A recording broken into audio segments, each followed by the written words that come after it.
The day has come. And I know what you're thinking. You're like, oh man, what and how, where, what is the GT gonna look like? And you, well, you would be wrong, because that is not what we're painting. My friend Tony's Kona paddy wagon finally getting some rust prevention treatment over top its raw steel frame, which we did a while back. If you go back to that video, you're gonna find me saying, I don't want to use Spray.Bike because blah, blah, blah, blah, and I'm gonna use automotive paint. There's a story there. I'll tell it some other time. I think we should just like I'm excited about it, so we're just gonna. Anyone who talks about paint will say the key to a good paint job, like a good finish, is good prep work. So lots of different stuff here to try and get the best possible outcome with my prep work and then finish work to make sure that any of the stuff that I said I expect to have happen with Spray.Bike to not happen. I really want like a smooth, very, very shiny finish, unlike some of the like kind of rougher matte finishes that I usually see on Spray.Bike. So obviously Tony's frame, having been like, it was like pour 15'd or like, what's that stuff called? Anyway, it was relatively exposed to the elements for a long time. So I want to get rid of all of this like little bit of surface rust, give it a good degreasing wash it down, make sure there's no contaminants on there. And then another wipe down with some pretty pure rubbing alcohol to make sure that it is the like most paint primer adhering surface. Just wipe off some of this rust here. This is how we're starting. And here's what we're working with now. All that rust is gone. Just want to wipe it down, get it dry, like totally complete. Oh man, that smells super strong. I totally just touched this with my bare hands a bunch. Gonna have to clean it again.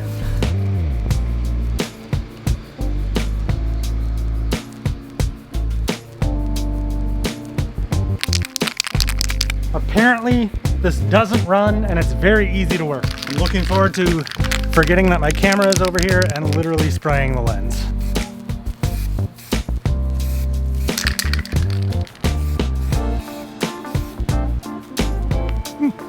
This is one like thin coat. Seems to be covered pretty good. I think I'm gonna be able to squeeze out 2 thin coats, which I much prefer go with. I don't really know how to make this more interesting than this, but here we are, playing with Spray.Bike. I managed to get a run. It's not bad. I could probably paint over it, but a little bit of 600 grit just to knock it down. The crappy part kind of about like spraying a bike outside, I don't know if you can like see all the flies and the insects and everything. They certainly are interested in what you're doing. They're like, what's that? I'm gonna go check it out. This primer dries to the touch in like 10-20 minutes. So it's not like they land, get stuck, and then die in there and you need to like try and get them out. I'll show you what color we're using. You're probably thinking like it's gonna be like a bunch of different colors and it's gonna be crazy, but no. It's one color, one solid color. Tony's a fan of Subaru Blue. I tried to find Subaru Blue local, couldn't really find one. So this was like the closest I think that Spray.Bike had, and well, I'll just be honest. I wanted to try Spray.Bike and Tony said it was okay, so.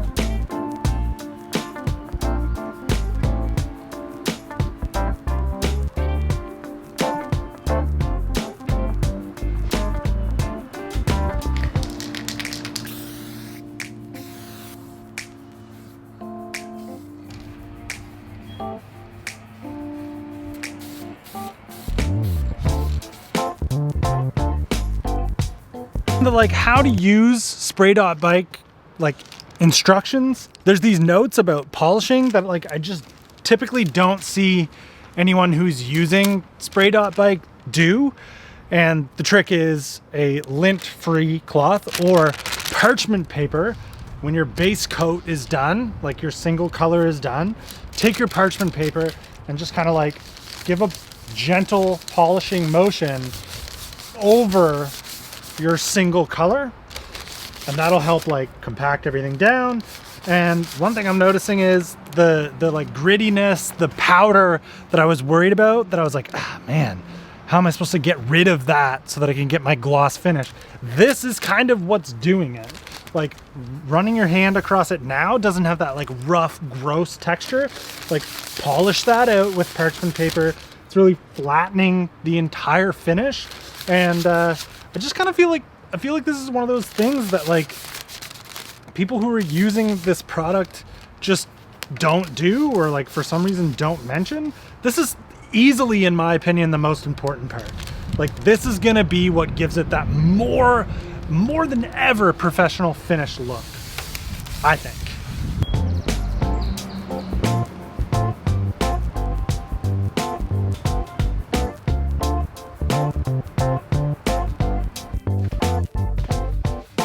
I'm kind of getting it now. I understand why the paint portion of anybody's build videos is like this much of a video.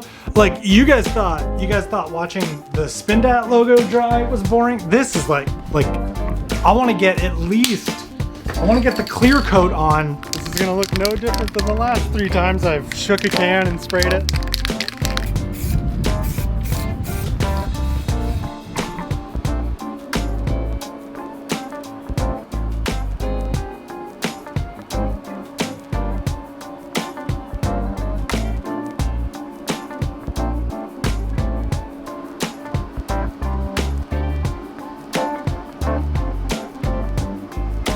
So it is tomorrow. It's like the next day.